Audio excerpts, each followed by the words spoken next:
तस्य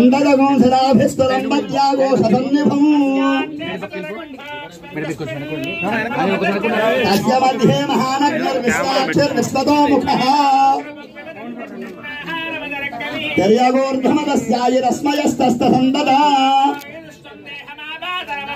तस्य मध्ये वह्निशिखा अनियोर्ध्वाव्यवस्थितः नीवारशोकवत्तन्वी पीताभास्तस्य नोपमा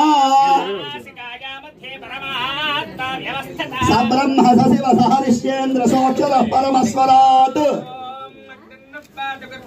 नक्षत्रं देवमिन्द्रियं हविरासंजुहोतन यस्येमा विश्वा भुवनानि सर्वा अग्निर्नो देवस्य विदे दधातु विश्वरूपा बृहती चित्रभानुः यथा जीवेम शरणः सवीराः विश्वारूपाणि प्रतिमोदमाना प्रिया देवानामुपयातु यज्ञो शिवन्नक्षत्रं प्रियगुं राजन्न प्रियतमं प्रियाणाम् सन्नयेधिद्विपदे सञ्चतुष्पदी श्रेष्ठो देवानां पतिमुतमानुषाणां श्रेष्ठो కనే కథల్ని నిజం చేసే ఒక పవిత్రమైన వ్యాపారంగా నేను దీన్ని భావిస్తున్నాను. అంత పవిత్రంగా నేను చేస్తాను. ఎక్కడా కూడా మరి ఇట్లాంటి లిటిగేషన్స్ ఉన్న ల్యాండ్ జోన్కి వెళ్ళను. క్లియర్గా ఉన్న ల్యాండ్సే కొలిపి వాటినే చక్కగా డెవలప్ చేసి అమ్ముతానని చెప్పి మొదలుపెట్టానండి. అది నా అదృష్టమో లేకపోతే నేను పడ్డ శ్రమో లేకపోతే సోమన్ బాబు గారి ఆశీస్సులో నాకు తెలియదు. కానీ ఆ రియల్ ఎస్టేట్లో మొదటి వెంచర్ దగ్గర నుంచే చాలా బాగా చేసుకుంటూ వచ్చాం. అలా అలా పెరిగొచ్చాం. వచ్చిన తర్వాత అసలు ఈ రియల్ ఎస్టేట్ రంగానికి ఎందుకు ఇట్లాంటి బ్యాడ్ నేమ్ వచ్చింది అని అనుకోని ఒక అసోసియేషన్ అన్నది రియల్ ఎస్టేట్ డెవలపర్స్ అసోసియేషన్ అని చెప్పి అసోసియేషన్ పెట్టి అసోసియేషన్ అందరిని మెంబర్స్గా చేర్పించి వాళ్ళందరికీ కూడా గట్టిగా చెప్పాను. మన రాష్ట్రంలో అంటే అప్పుడు ఆంధ్రప్రదేశ్, ఉమ్మడి ఆంధ్రప్రదేశ్, ఈ రియల్ ఎస్టేట్ దాని మీద చాలా చెడ్డ పేరు ఉంది. కొంతమంది స్వార్థపరులు తెల్లారిపాటికి ఎలా కోటీశ్వరుడు అవుదాం అని చెప్పి ఆలోచించుకొని చేసే వాళ్ళు ఎక్కువ ఉంటారు. అలాంటి వాళ్ళందరూ ఉంటాం బట్టి ఈ రియల్ ఎస్టేట్ అనే దానికి చెడ్డ పేరు వస్తుందండి. మనం ఎవరు కూడా అలాంటి చెడ్డ పనులు చేయకూడదు.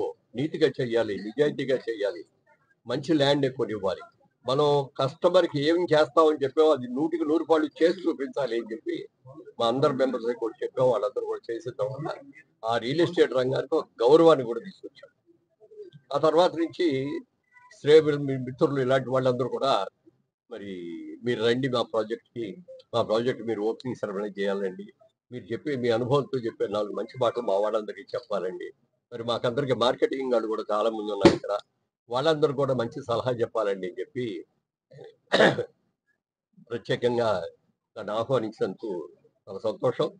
ఇక్కడ నేను చెప్పేది ఒకటి, ఆయనకి నేను అదే చెప్పాను, వాళ్ళకి కూడా నేను చెప్పాను. ఎవరైనా రియల్ ఎస్టేట్ కంపెనీకి రండి అని పిలిస్తే మాత్రం పిలిచిన వాళ్ళ దగ్గరికి వెళ్ళిపోండి. వాళ్ళ బ్యాక్గ్రౌండ్ ఏంటి, వాళ్ళు ఏం చేశారు, ఇప్పుడు చేస్తున్న ప్రాజెక్ట్స్ ఏంటి, ఎంత నీతిగా చేశారనేది తెలుసుకొని నా మనసు తృప్తి కలిగితేనే అలాంటి దానికి వెళ్తాం. అలా వారిని చూడగా కూడా ఆయన చెప్పిన విధానం విన్న తర్వాత, ఆయన ఎలా కష్టపడి పైకి వచ్చారో చెప్పింది విన్న తర్వాత, ఇప్పుడు వరకు చేసిన ప్రాజెక్ట్ గురించి విన్న తర్వాత తప్పకుండా వస్తానని చెప్పి రావడం జరిగింది. ఆయన కూడా ఇలాంటి లిటిగేషన్ ల్యాండ్స్ కొనకుండా మంచి ల్యాండ్స్ చూసుకొని చక్కగా డెవలప్ చేసి ఇప్పటికే 4 ప్రాజెక్టులు 5 ప్రాజెక్టులు పూర్తి చేశారు. ఇప్పుడు జరుగుతున్నది కూడా కంచికచర్ల దగ్గరలో ఒక ప్రాజెక్టు మెయిన్ రోడ్డుకి దగ్గరలో, అది రాబోయే రోజుల్లో చాలా ఇంపార్టెంట్ ప్లేస్ అవుతుంది. ఎందుకు అవుతుంది అంటే అమరావతి దగ్గర నుంచి కృష్ణానది మీదుగా కొన్ని ఐకాన్ బ్రిడ్జెస్ కట్టాలని చెప్పి Chandrababu Naidu outer ring roads లాగా, గుంటూరు నుంచి వచ్చేది హైదరాబాద్ వెళ్ళాలనుకోండి, విజయవాడ రాకుండా అవుటర్ రింగ్ రోడ్లో వెళ్ళిపోయేటట్టు, అలాగే హైదరాబాద్ నుంచి వచ్చే ఈ వైజాగ్ వెళ్ళాలంటే అవుటర్ రింగ్ రోడ్లో వెళ్ళిపోయేటట్టు ఇట్లా చేసేటానికి ఆ బ్రిడ్జెస్ వచ్చే సెంటర్లో ఈయన తీసుకున్న ల్యాండ్ అది. అలాంటి ల్యాండ్, ఎందుకంటే మనం ల్యాండ్ కొనబోయే ముందు రాబోయే రోజుల్లో ఇక్కడ ఏ అభివృద్ధి వస్తుంది, ఏ విధంగా ఇది డెవలప్ అవుతుంది అనేది మనం ఆలోచించుకోవాలి. మాలాంటి వాళ్ళని కూడా, వ్యాపారం చేసే వాళ్ళని కూడా, మనల్ని నమ్మి మన దగ్గరకు వచ్చి కొనుక్కునే వాళ్ళకి రూపాయికి 10 రూపాయలు సంపాదించుకునేట్టుగాను వాళ్ళకి ధరలు పెరిగేటట్టుగా ఉండాలంటే ఏం చేయాలి అని ఆలోచించి చేయాలి. అందుకని నేను నాకు చేసిన పాటలో చాలా ఆలోచించేసి మా వాళ్ళందరూ తర్వాత తినేవాడు మురళీమోహన్ గారు ఎక్కడ కొంటున్నారో చూసి మనం దాని పక్కనే కూరుకుంటే చాలు మనకి ఏం ఒక్కర్లేదు. అది ఆ మాట పెట్టుకున్నాను, జరిగింది కూడా. అంటే ఆ లబ్ధి వాళ్ళు పొందారు కానీ నేను పొందలేకపోయి. నేను అది ఎప్పుడు కూడా కొత్త ఏరియా చూడటం, కొత్త ఏరియాలో స్టార్ట్ చేయడం బెనిఫిట్ ఏమో మా మిత్రులు కాదు, ఏదైనా బెనిఫిట్ అవుతుంది, కొనుక్కోడానికి వచ్చి ఉంటుంది చేయడం జరిగింది. ముఖ్యంగా ఇవాళ మీడియా వాళ్ళందరూ కూడా మీ ఏమంటారు 1000 ఎకరాలు వాళ్ళకి ఇచ్చారు.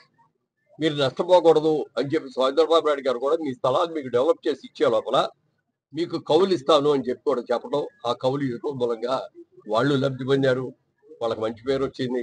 క్యాపిటల్ ఆంధ్రప్రదేశ్ క్యాపిటల్లో వాళ్ళకి అనేటువంటి కూడా జరిగింది. ఆ విధంగా రియల్ ఎస్టేట్ అనే దాంట్లో ఎవ్వరికి కూడా రూపాయి నష్టం అనేది రాదండి. మీరు ఏ వ్యాపారం చేసినా లాభం రావచ్చు, నష్టం రావచ్చు. షేర్స్ లో పెడతారు, షేర్ క్యాపిటల్స్ లో బాండ్స్ కొనుక్కొని, అవి కొంతమంది బ్రహ్మాండంగా రావచ్చు, లేకపోతే మొత్తం పోవచ్చు. కానీ రియల్ ఎస్టేట్ రంగంలో కాస్త ఆలస్యం అవుద్దేమో కానీ ఖచ్చితంగా మీరు పెట్టిన పెట్టుబడి మీద 10 రెట్లు 100 రెట్లు పెరుగుతుంది తప్ప నష్టం. అందుకని ఇది మంచి డెవలప్మెంట్ చూసుకోండి, నీతిగా చేసేవాడిని, నిజాయితీగా చేసేవాడిని చూడండి, అలాంటి వాళ్ళని నమ్మండి.